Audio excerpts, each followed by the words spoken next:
वो बड़ी भयानक तूफानी रात थी। कभी बिजली चमकती तो कभी बादल गरजते। वहीं एक झोपड़ी के अंदर सबरी प्रसव पीड़ा में तड़पे जा रही थी।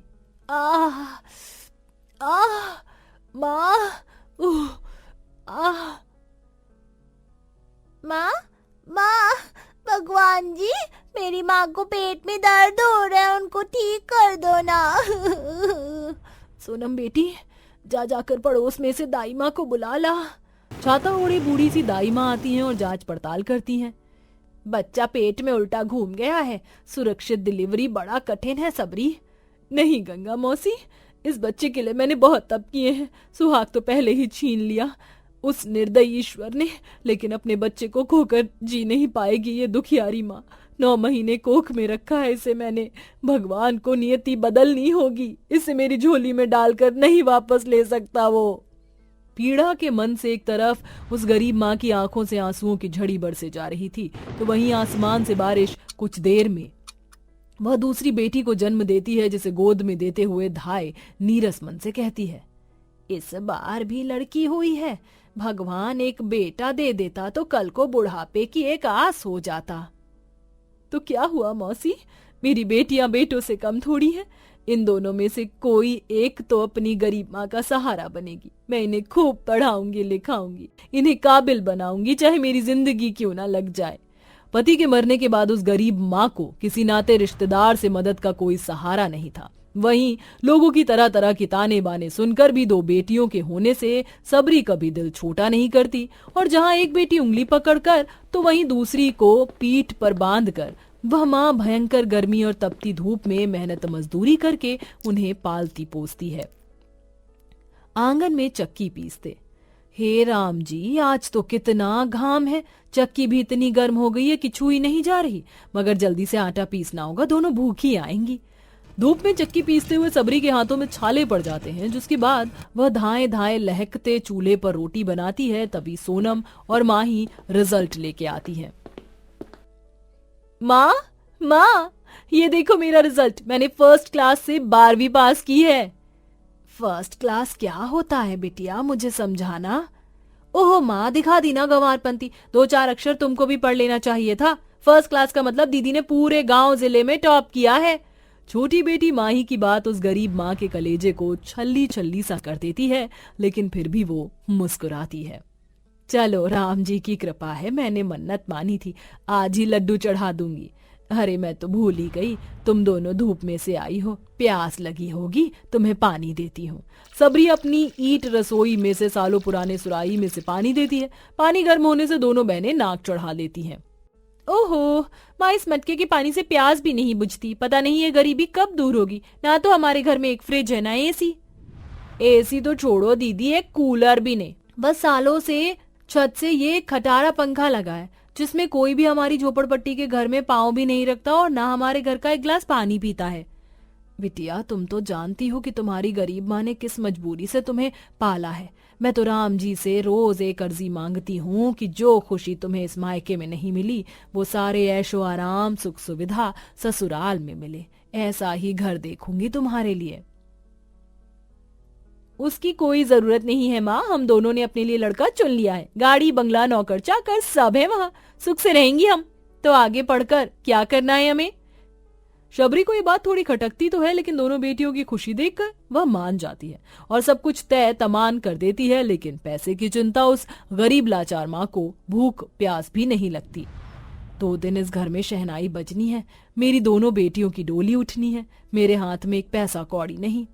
एक टक अपने घर को निहारते हुए उसे एक आशा नजर आती है। शादी के लिए घर गिरवी रखकर वह कर्ज लेकर बड़ी धूमधाम से दोनों बेटियों की विदाई करती है। लेकिन अब उस गरीब माँ का बाल बाल साहूकार के कर्ज में बिक जाता है। अपने सूने आंगन को देखकर वो बहुत रोती है।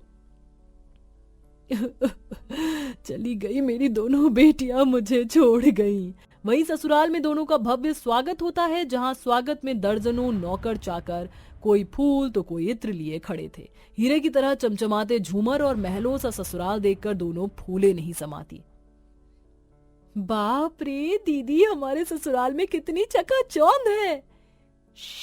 अबे धीरे बोल, वरना हमारी सासू माँ को पता लग जाएगा कि हम कितने गरीब घर से आई हैं। आओ बहू रानियों, तुम दोनों का स्वागत है।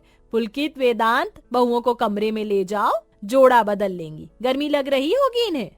चलो सोनम, तुम थक गई होगी। चलो माही। दोनों बहनें कमरे में आती हैं, जहां नर्म गद्दे का बिस्तर, सोफा, पंखा और इम्पोर्टेड एसी लगा था, जिसके चलते कमरा बर्फ जितना ठंडा था। एसी ठाठ वाला ससुराल मिला है, ऐसा लग रहा है जैसे जन्नत में पहुंच गई हूँ। वरना माँ के घर में उस एक पंखे में सोया भी नहीं जाता था।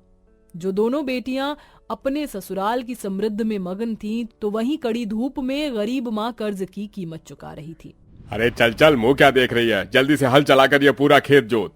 साहूकार जी, आखिर आपकी दोनों बैल वहाँ छांव में बंधी हैं, उन्हें दे दीजिए, खेत जोत लूंगी। अकेले इतना भारी हल कैसे चलेगा? तुझको तो मदर इंडिया बनने का बड़ा शौक था, तो अब चला इसी तरह से एक एक दमड़ी वसलूंगा, वरना तेरे घर की एक एक ईंट नोच लाऊंगा और चौखट तक उखाड़ कर कर्ज चुकता करूंगा। बेबस होके कड़ी धूप में नंगे पैर से अंगारों से जलती हुई जमीन पर वह गरीब माँ खेत जोतती है। वहीं अपने अपने खेतों में काम करता किसानों का तबका उसे देखकर दया खाता बातें कर रहा था। अरे सचमुच कलयुग का जमाना है। दोनों बेटियों के लिए जिंदगी बिताती बेचारी ने देखो, शादी होते दोनों ने पल में बिसरा दिया गरीब माँ को।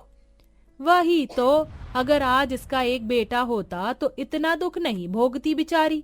दिन भर खेत खलियान में पसीना बहाकर सबरी सूरज डूबे अपनी झोपड़ी में आती है, जहां वह देखती है कि छत का आधा हिस्सा गिरा हुआ था। इस बात का वह बहुत दुख मनाती है। हे भगवान, अब क्या मुझ गरीब बुढ़िया से मेरी झोपड़ी भी छीन कर दर दर की ठोकर खिलवाएगा? तो इस गर्मी के मौसम में मार ही क्यों नहीं डालता।